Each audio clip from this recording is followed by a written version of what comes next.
നമസ്കാരം. റാഫ്റ്റോക്ക് ഫുട്ബോളിലേക്ക് അവർക്കും സ്വാഗതം. 2026 വേൾഡ് കപ്പിന്റെ ഫിക്സർ നിർണയ നറുക്കെടുപ്പ് ഇന്നലെ കഴിഞ്ഞല്ലോ. Brazil group സിയിലാണ്. ബ്രസീലിന് മുട്ടൻ പണിയാണോ കിട്ടിയിരിക്കുന്നത്?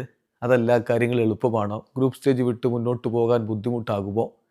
ഇതൊക്കെയാണ് ആരാധകർ ഇപ്പോൾ വിശകലനം ചെയ്തുകൊണ്ടിരിക്കുന്ന കാര്യങ്ങൾ.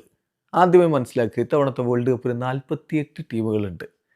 12 ഗ്രൂപ്പുകൾ, 4 ടീമുകളാണ് ഒരു ഗ്രൂപ്പിലുള്ളത്. അതുകൊണ്ട് തന്നെ ഇത്തവണത്തെ വേൾഡ് കപ്പിന് റൗണ്ട് ഓഫ് 32 എന്നൊരു റൗണ്ട് കൂടിയുണ്ട്. അതായത് പ്രീ ക്വാർട്ടറിന് മുമ്പ് മറ്റൊരു റൗണ്ട് കൂടിയുണ്ട്. അപ്പോൾ ഈ റൗണ്ട് ഓഫ് 32വിലേക്ക് 32 ടീമുകൾ എത്തണമല്ലോ. 48 ടീമുകളിൽ 32 ടീമുകൾ എത്തണം. അപ്പോൾ അതിന് ഈ 12 ഗ്രൂപ്പുകളിൽ നിന്ന് ആദ്യ 2 സ്ഥാനക്കാരെത്തിയാൽ 24 ആവുകയുള്ളൂ. ഒരു ഗ്രൂപ്പിലെ 3-ാം സ്ഥാനക്കാർ, അതായത് ഈ 12 ഗ്രൂപ്പുകളിൽ നിന്ന് മികച്ച 8 3-ാം സ്ഥാനക്കാർ കൂടി മുന്നോട്ട് കടക്കും. ഗ്രൂപ്പ് സ്റ്റേജിൽ നിന്ന് മുന്നോട്ട് കടക്കും. അപ്പോൾ അതുകൊണ്ട് തന്നെ ഈ ഗ്രൂപ്പിൽ ബ്രസീലിന് മുന്നോട്ട് പോവുക എന്നുള്ളത് ബുദ്ധിമുട്ടായിരിക്കില്ല എന്നത് ആദ്യം മനസ്സിലാക്കുക. ബ്രസീൽ, മൊറോക്കോ, സ്കോട്ട്ലൻഡ്, ഹെയ്ത്തി ടീമുകളാണ് ഗ്രൂപ്പിലുള്ളത്. അപ്പം ഓരോ ടീമുകളും നമ്മൾ എടുത്തു നോക്കിയാൽ ബ്രസീലിൻ്റെ എതിരാളികളായിട്ട് വരുന്നവരിൽ ഏറ്റവും കരുത്തർ മൊറോക്കോയാണ്. മൊറോക്കോയെ സംബന്ധിച്ചിടത്തോളം അവരിപ്പോൾ വേൾഡ് റാങ്കിങ്ങിൽ 11-ാം സ്ഥാനത്ത് നിൽക്കുകയാണ്. കറണ്ട് ഫിഫ റാങ്കിങ് മൊറോക്കോ 11ആണ്. ആഫ്രിക്കയിൽ നിന്ന് ഏറ്റവും ശക്തരായിട്ടുള്ള ടീം അവരാണ്. കഴിഞ്ഞ വേൾഡ് കപ്പിൻ്റെ സെമി ഫൈനൽ കളിച്ച ടീമാണ്. മാത്രമല്ല അവരുടെ യൂത്ത് ടീമുകളൊക്കെ ഫുട്ബോൾ ലോകത്ത് വലിയ വിസ്മയങ്ങൾ സൃഷ്ടിക്കുന്നുമുണ്ട്. സോ മൊറോക്കോ ബ്രസീലിന് കനത്ത വെല്ലുവിളി ഉയർത്തും എന്ന കാര്യത്തിൽ ഒരു തർക്കവും വേണ്ട. അടുത്ത ടീം സ്കോട്ട്ലൻഡാണ്. സ്കോട്ട്ലൻഡിനെ സംബന്ധിച്ചിടത്തോളം അവരുടെ കറണ്ട് വേൾഡ് റാങ്കിങ് 36ആണ്. അവർ വലിയ രൂപത്തിൽ ഡിഫെൻസീവായിട്ട് നിന്നിട്ടായിരിക്കും കളിക്കുക. ആ ഡിഫെൻസിൻ്റെ പൂട്ട് പൊളിക്കണം. അതിന് കഴിയുമോ എന്നുള്ളതാണ് ചോദ്യം. നെയ്മർ ഉണ്ടെങ്കിൽ അനായാസം അതിന് സാധിക്കുമെന്ന പ്രതീക്ഷയിൽ തന്നെയാണ് ആരാധകരുള്ളത്. പിന്നെ ഹെയ്ത്തിയുടെ വേൾഡ് റാങ്കിങ് 84ആണ്. അത്ര വലിയ രൂപത്തിൽ ബ്രസീലിന് വെല്ലുവിളി ഉയർത്താൻ അവർക്ക് കഴിയുമെന്ന് ഞാൻ കരുതുന്നില്ല. പിന്നെ ഇതിൽ ശ്രദ്ധിക്കേണ്ട ഒരു കാര്യം, ഹെയ്ത്തിയുടെ കഴിഞ്ഞ വേൾഡ് കപ്പ് ക്വാളിഫയറിലെ ടോപ്പ് സ്കോറർ ആരാണെന്ന് അറിയാമോ? കേരള ബ്ലാസ്റ്റേഴ്സിന് വേണ്ടി കളിച്ചിരുന്ന സൂപ്പർ താരം ഡെക്കൻ സ്നെയ്സനാണ്. സോ അങ്ങനെയുള്ള ഒരു ടീമാണ് വരുന്നത്. ബ്രസീലിനെ സംബന്ധിച്ചിടത്തോളം അവരൊരു വലിയ വെല്ലുവിളി ഉയർത്താൻ സാധ്യതയില്ല. അപ്പോൾ ഈ ഒരു ടൂർണമെൻറ്റിൽ ബ്രസീലിൻ്റെ ഏറ്റവും പ്രധാനപ്പെട്ട പോരാട്ടം സംശയം വേണ്ട മൊറോക്കോക്കെതിരെയാണ്.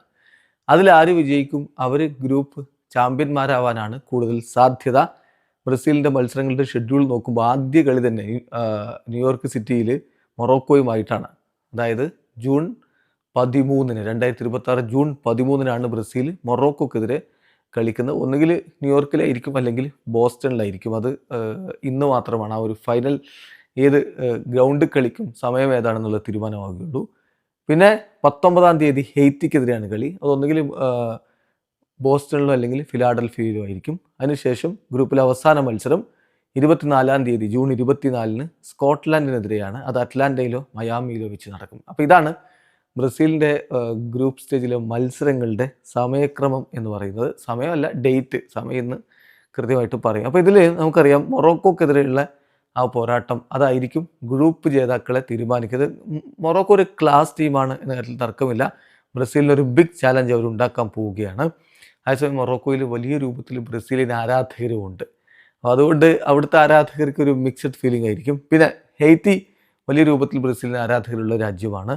സ്കോട്ട്ലൻഡ് ആയിരിക്കും ബ്രസീലിന് വെല്ലുവിളി ഉണ്ടാക്കുന്ന, അതായത് ഡിഫെൻസീവ് ആയിട്ടുള്ള ഗെയിം വെച്ചുകൊണ്ടൊരു വെല്ലുവിളി ഉണ്ടാക്കാൻ പോകുന്ന ടീം. ഞാൻ നേരത്തെ പറഞ്ഞ പോലെ നെയ്മറെ പോലുള്ളൊരു താരമുണ്ടെങ്കിൽ അത് ഈസിലി പൊട്ടിക്കാവുന്നതുമാണ്. എന്തായാലും ബ്രസീലിനെ സംബന്ധിച്ചിടത്തോളം ഗ്രൂപ്പിൽ നിന്ന് മുന്നോട്ട് പോവുക എന്നുള്ളത് വലിയ ബുദ്ധിമുട്ടായിരിക്കില്ല. പക്ഷേ അനായാസമല്ല എന്ന കാര്യം കൂടി നമ്മൾ മനസ്സിലാക്കണം. അതാണ് കാർലോ ആഞ്ചലോട്ടി ഫിക്സർ നിർണയത്തിന് ശേഷം പറഞ്ഞത്. വളരെ ഡിഫിക്കൽട്ടാണ്. മൊറോക്കോ കഴിഞ്ഞ വേൾഡ് കപ്പിൻ്റെ സെമി ഫൈനലിസ്റ്റുകളാണ്. സ്കോട്ട്ലൻഡ് സോളിഡ് ടീമാണ്, വെരി സോളിഡ് ടീമാണ്. കാര്യങ്ങൾ എളുപ്പമല്ല എന്ന് ആഞ്ചലോട്ടി പറഞ്ഞതുകൊണ്ടാണ്. എന്തായാലും ബ്രസീൽ മുന്നോട്ട് പോകുമെന്ന് തന്നെയാണ് നമ്മൾ പ്രിഡിക്റ്റ് ചെയ്യുന്നത്. വീഡിയോ അവസാനിക്കുന്നു. ഫുട്ബോൾ ലോകത്തെ കൂടുതൽ വിശേഷങ്ങളുമായി റാഫ്റ്റോക്സിൽ എത്താം.